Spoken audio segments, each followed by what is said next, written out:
And welcome to my channel. मैं हूं सविता। आप सब कैसे हैं? तो दोस्तों आज की हमारी क्लास बीएड सेकेंड ईयर की है और पेपर थर्ड का हम एक टॉपिक आज इस क्लास में कवर करेंगे। जानेंगे कि संशोधित राष्ट्रीय शिक्षा नीति क्या है, इसके प्रमुख संशोधन के बारे में। तो दोस्तों देखिए, आज की ये क्लास बहुत ही ज़्यादा इंपॉर्टेंट है। आपके एग्ज़ाम में इस टॉपिक को पूछा जा सकता है, तब आप क्लास में अंत तक बने रहिएगा। और अगर आप चैनल पर पहली बार हैं तो चैनल को सब्सक्राइब कर लीजिएगा। तो चलिए क्लास को स्टार्ट करते हैं। सबसे पहले जानेंगे कि संशोधित राष्ट्रीय शिक्षा नीति क्या है, इसका गठन कब हुआ। 1992 ईस्वी में नवीन शिक्षा नीति शैक्षिक विकास के क्षेत्र में एक अत्यंत महत्वपूर्ण कदम था। इस शिक्षा नीति में 10+2+3 को राष्ट्रीय संरचना को अपनाने, राष्ट्रीय पाठ्यक्रम लागू करने, शैक्षिक अवसरों की समानता और शैक्षिक गुणवत्ता, तुलनीयता, नवोदय विद्यालय की स्थापना आदि पर बल दिया गया था। शिक्षा नीति के अंतर्गत यह भी कहा गया कि प्रत्येक 5 वर्ष के बाद विभिन्न स्कूलों के कार्यान्वयन की समीक्षा की जाएगी, देखरेख की जाएगी। और इसी क्रम में 1992 ईस्वी में राष्ट्रीय शिक्षा नीति 1986 की समीक्षा की गई और संशोधित नीति प्रारूप 7 मई 1992 ईस्वी को संसद में रखा गया। इसके बाद राष्ट्रीय शिक्षा नीति की कतिपय संशोधन किए गए और संशोधित कार्यान्वयन कार्यक्रम तैयार किया गया, जिसे हम कार्यान्वयन कार्यक्रम 1992 ईस्वी अथवा संशोधित राष्ट्रीय शिक्षा नीति 1992 की संज्ञा देते हैं। तो ये आपने जाना कि कब इसका गठन हुआ, कैसे इसकी समीक्षा हुई। अब हम आगे जानेंगे 1992 ईस्वी में राष्ट्रीय शिक्षा नीति में किए गए कुछ संशोधन के बारे में। राष्ट्रीय शिक्षा नीति 1986 में क्रियान्वयन और उससे प्राप्त अनुभवों को दृष्टि में रखते हुए भारत सरकार ने 1992 ईस्वी में कुछ संशोधनों की आवश्यकता का अनुभव किया। उन्हें लगा कि कुछ संशोधन किए जाने चाहिए, तो भारत सरकार ने क्या किया, 1992 ईस्वी में जिस नीति की घोषणा की, वास्तव में वह नीति 1986 ईस्वी में घोषित की जा चुकी थी। नीति के संशोधन मात्र थे। यहाँ प्रमुख संशोधन का उल्लेख है। तो पहला जो संशोधन है वो राष्ट्रीय शिक्षा प्रणाली का है। देखते हैं इसमें क्या संशोधन हुआ। तो 1986 ईस्वी को राष्ट्रीय शिक्षा नीति में खंड 3 के अंतर्गत शिक्षा को राष्ट्रीय प्रणाली और समान शिक्षा की बात की गई थी, जो कि आपने खुद ही देखा है। इसके पहले क्लास में हमने राष्ट्रीय शिक्षा नीति 1986 को बहुत ही डिटेल कवर किया था, तो वहाँ पर आपने ये बात ज़रूर देखी होगी। 1992 ईस्वी की इस शिक्षा नीति में संपूर्ण भारत में 10+2 स्तर को स्कूल शिक्षा के अंग के रूप में स्वीकार करने का संकल्प जोड़ा गया। तो ये चीज़ें हुई राष्ट्रीय शिक्षा नीति में, ये संशोधन किया गया। अगला संशोधन समानता के लिए शिक्षा। 1986 ईस्वी का खंड 4 समानता के लिए शिक्षा से संबंधित था। 1992 में समानता के शिक्षा कार्यक्रम अंतर्गत कुछ बातों को जोड़ा गया है, संशोधन किया गया है।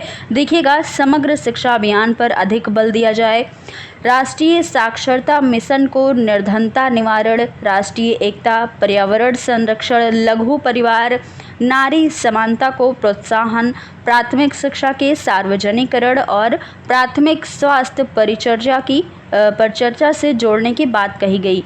यह भी कहा गया कि रोजगार और स्वरोजगार केंद्रित और आवश्यकता एवं रुचि पर आधारित व्यावसायिक एवं कौशल प्रशिक्षण कार्यक्रमों को भी जोड़ दिया जाए। 1992 की इस नीति में कहा गया कि नव साक्षरों के हेतु साक्षरता उपरांत और सतत शिक्षा के व्यापक कार्यक्रम भी उपलब्ध कराए जाएं। अगला है संशोधन की विभिन्न स्तरों पर शैक्षिक पुनर्गठन। 1986 में जिस राष्ट्रीय शिक्षा नीति की घोषणा हुई थी, उसके खंड 5 में विभिन्न स्तरों पर शैक्षिक पुनर्गठन पर बल दिया गया था। 1992 ईस्वी की इस नीति में विभिन्न स्तरों में कुछ संबंध जोड़े गए हैं। ऑपरेशन ब्लैक बोर्ड कार्यक्रम को और अधिक व्यापक बनाया जाएगा और प्रत्येक विद्यालय में 3 बड़े कमरे और 3 अध्यापक उपलब्ध कराए जाएंगे। 1992 ईस्वी में यह भी कहा गया कि भविष्य में नियुक्त होने वाले अध्यापकों में 50% महिलाएं होंगी। ये संशोधन किया गया। ऑपरेशन ब्लैकबोर्ड को उच्च प्राथमिक स्तर पर विस्तृत किया जाएगा, यानी कि बड़ा बनाया जाएगा। पाठशाला का त्याग करने वाले बच्चों, स्कूल रहित क्षेत्रों के बच्चों और दिवा स्कूल में जाने से असमर्थ कामकाजी बच्चों एवं लड़कियों के लिए औपचारिक शिक्षा के कार्यक्रम को सुदृढ़ किया जाएगा और विस्तृत भी किया जाएगा। तो ये इनका 1992 वाली जो शिक्षा नीति आई थी, संशोधित शिक्षा नीति, उसमें ऐसे कुछ संशोधन किए गए थे। आगे देखिएगा, 1992 की शिक्षा नीति में कहा गया कि 20वीं शताब्दी से पहले 14 वर्ष की आयु वाले सभी बच्चों को संतोषजनक गुणवत्ता के हेतु एक राष्ट्रीय मिशन चलाया जाएगा। माध्यमिक शिक्षा के अंतर्गत बालिकाओं, अनुसूचित जातियों, जनजातियों के बच्चों को नामांकन विशेष रूप से विज्ञान, वाणिज्य और व्यावसायिक धाराओं पर अधिक बल दिया जाएगा। 1992 की शिक्षा नीति में कहा गया कि अधिकाधिक माध्यमिक शिक्षा में कंप्यूटर साक्षरता की सुविधा उपलब्ध कराई जाए, जिससे बच्चों में कंप्यूटर का ज्ञान भी हो सके। संस्कृत और अन्य प्राचीन भाषाओं के शिक्षण, अध्यापन और अनुसंधान को सुधारने और बढ़ावा देने के लिए एक स्वायत्त आयोग की स्थापना पर बल भी दिया गया। इस नीति में यह कहा गया कि मुक्त अधिगम प्रणाली का और अधिक सुदृढ़ बनाया जाए। परीक्षा और मापन में सुधार लाने के लिए राष्ट्रीय मूल्यांकन संगठन का गठन किया जाए। तो इतने सारे जो संशोधन हैं ये किए गए शैक्षिक पुनर्गठन पर। अब अगला क्या है, तकनीकी और प्रबंध शिक्षा के बारे में। इसमें कहा गया कि 1986 की शिक्षा नीति का खंड 6 जो था वो तकनीकी और प्रबंध से संबंधित था। 1992 में यह संशोधन किया गया इसमें कि अखिल भारतीय तकनीकी शिक्षा परिषद को सुदृढ़ किया जाएगा और विकेंद्रीकृत ढंग से राज्य सरकारों और उच्च गुणवत्ता वाली तकनीकी संस्थाओं की अधिक सहभागिता स्थापित की जाएगी। अगला है, शिक्षा के पाठ्यक्रम कैसे होंगे और प्रक्रिया का अभिनवीकरण के लिए भी इन्होंने कुछ संशोधन किए। तो 1986 ईस्वी में राष्ट्रीय शिक्षा नीति का खंड 8 जो था उसमें शिक्षा के पाठ्यक्रम और प्रक्रिया के बारे में था। 1992 में इसमें कुछ बातों को जोड़ा गया कि जनसंख्या शिक्षा को जनसंख्या नियंत्रण की राष्ट्रीय व्यूहरचना के एक महत्वपूर्ण अंग के रूप में देखा जाएगा। प्राथमिक और माध्यमिक स्तरों से ही शैक्षिक कार्यक्रम बढ़ती जनसंख्या के मकर जाल के प्रति चेतना जागृत करने और युवाओं एवं प्रौढ़ों को परिवार नियोजन के हेतु प्रोत्साहित करेगा। 1992 की शिक्षा नीति में कहा गया कि परीक्षा संस्थाओं की दिशा निर्देश के रूप में राष्ट्रीय परीक्षा सुधार प्रारूप तैयार किया जाएगा। आगे देखिएगा, शिक्षा का प्रबंध कैसा हो, इसमें भी संशोधन किया गया। तो 1986 ईस्वी की शिक्षा नीति का खंड 10 शिक्षा के प्रबंध से संबंधित था। 1992 ईस्वी में प्रशासनिक प्राधिकरण की तर्ज पर शैक्षिक प्राधिकरण की स्थापना राज्य स्तर पर तैयार कराने पर बल दिया गया। 1992 में कहा गया इस नीति में कि 8वीं पंचवर्षीय योजना के दौरान और उसके बाद यह सुनिश्चित कर लिया जाए कि शिक्षा पर जो व्यय है, जो खर्च है, वो राष्ट्रीय आय के 6% से अधिक हो। उपर्युक्त विवेचन से यह हमें स्पष्ट होता है कि 1992 ईस्वी में 1986 ईस्वी की राष्ट्रीय शिक्षा नीति में एक क्रांतिकारी परिवर्तन न करने 1986 ईस्वी की नीति को कुछ संकल्पों को अधिक व्यापक बनाया गया। मतलब परिवर्तन नहीं किया गया, बस उसमें कुछ चीज़ें जोड़ दी गई जब 1992 की शिक्षा नीति आई। और पहले से जो राष्ट्रीय शिक्षा नीति आई थी 1986 ईस्वी में, उसमें कोई चीज़ें हटाई नहीं गई थी, कुछ परिवर्तन नहीं किया गया था और कुछ संकल्पों को अधिक दृढ़ निश्चय से दोहराया गया था। बस यही चीज़ें थी, यही संशोधन था जिसे हम संशोधित राष्ट्रीय शिक्षा नीति 1992 के नाम से जानते हैं।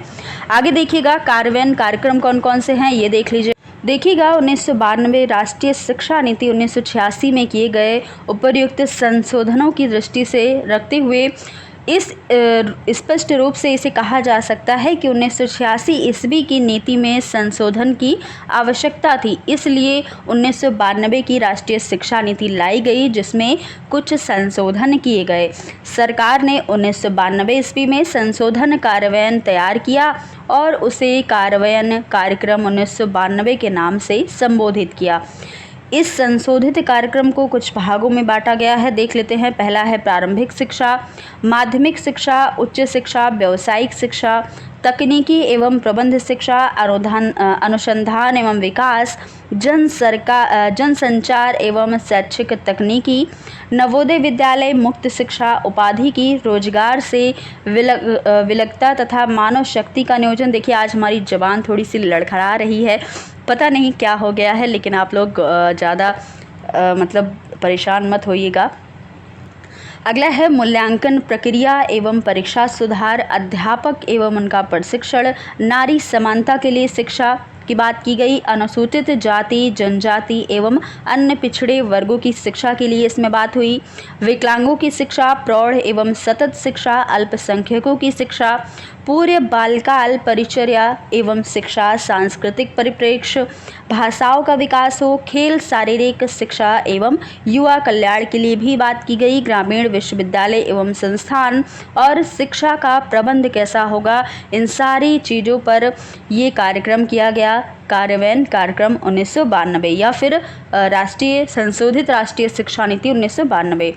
आगे देखिएगा, अब यह आशा व्यक्त की गई कि उपर्युक्त संशोधनों से जो भी संशोधन हुए उससे क्या होगा कि राष्ट्रीय शिक्षा नीति को अधिक बल मिलेगा और 1992 ईस्वी में जो नीति और कार्यान्वयन कार्यक्रम घोषित किए गए थे उनमें कितनी सफलता मिली है यह भी विचारणीय बिंदु है। कुछ क्षेत्रों में हम अवश्य इसका लाभ उठाने में समर्थ हो रहे हैं, परंतु अभी भी बहुत कुछ करना इसमें शेष बचा हुआ है। तो दोस्तों ये थी संशोधित राष्ट्रीय शिक्षा नीति 1992 का टॉपिक। आई होप आपको ये चीज़ें अच्छे से क्लियर हुई होंगी कि किस चीज़ों पर संशोधन किया गया था 1986 में राष्ट्रीय शिक्षा नीति जो आई थी। तो दोस्तों ये थी राष्ट्रीय शिक्षा नीति 1992 की बात। अब आज का ये टॉपिक यहीं पर हम ख़त्म करेंगे।